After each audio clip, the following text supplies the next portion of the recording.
மேடு வரும் அத்தனையும் தாண்டி அடிச்சு ஜெயிச்சு போயிட்டே இருக்கு. 2026லயும் இதேதான். ஆமா, அவர் ஜெயிப்பாருங்க.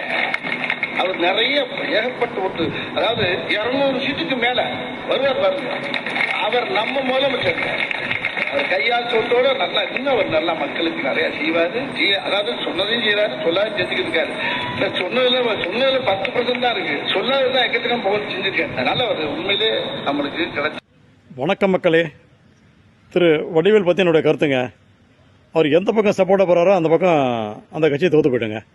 ஏன்னா இதுக்கு முன்னாடி டாக்டர் கலைஞரோட போயிட்டு கேன்வாசிங் போயிட்டு நம்ம தர்மவான் விஜயகாந்த் அவர்கள் வந்து ரொம்ப தரம் தாழ்த்தி பேசினார். அதனால் அந்த திராவிட முன்னேற்ற கழகம் அன்னைக்கு தோற்று போச்சு.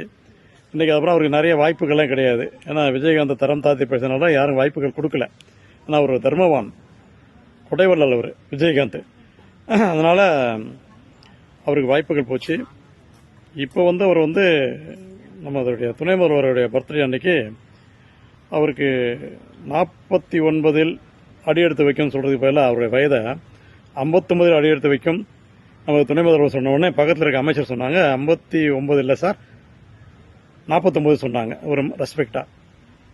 இல்லை அது எனக்கு ஒரு கமெண்ட் பண்ணிவிட்டு மறுபடியும் அதே 59 வயதில் அடி எடுத்து வைக்கும் நமது துணை முதல்வர் அப்படி சொல்லும்போது மறுபடியும் அமைச்சர் சொல்கிறாங்க இல்லை தப்புங்க அப்படின்னு சொல்லும்போது என்னை குழப்புறீங்கப்பா அப்படியே ஒரு கமெண்ட் அடிச்சு விட்டார். இப்போ பேசியிருக்காரு பாருங்க. முதல்வரை பாராட்டி பேசும்போது அவர் சொன்னதில் 10% தான் செஞ்சுருக்காரு அப்படின்னு சொல்லியிருக்காரு பாருங்க. சொல்லாதது நிறைய செஞ்சுருக்காரு, சொன்னது 10% தான் செஞ்சுருக்காரு சொல்லும்போது எவ்வளோ ஒரு அபத்தமான வார்த்தை அது. அது சொல்லலாமா? இவர் கேன்வாசிக்கு மறுபடியும் போனாக்கா என்ன ஆகும்? அந்த கட்சியோட நிலைமை என்ன ஆகும்? இவர் ஒன்றையே போதுங்க. திராவிட முன்னேற்ற கழகம் தோல்வி பெறும் என்பதற்கு இவர் ஒருவரே போதும். ஏன்னா அந்த அளவுக்கு ராசியான மனுஷன் இவர். அதனால் என்னுடைய ஒரு கணிப்பு இவர் போகிற பக்கம்லாம் அப்படி தான் ஆகும் போட்டிருக்கு. விஜயகாந்த் வந்து இறந்ததுக்கு ஒரு அனுதாபம் கூட தெரிவிக்கல இவர். சரிங்க, இதுதான் அவர் எந்த பக்கம் போனாலும் அந்த பக்கம் தோல்வி என்பது ஊர்ஜிதம். சமூக ஆர்வலர் என்ற அடிப்படையில் என்னுடைய கருத்து.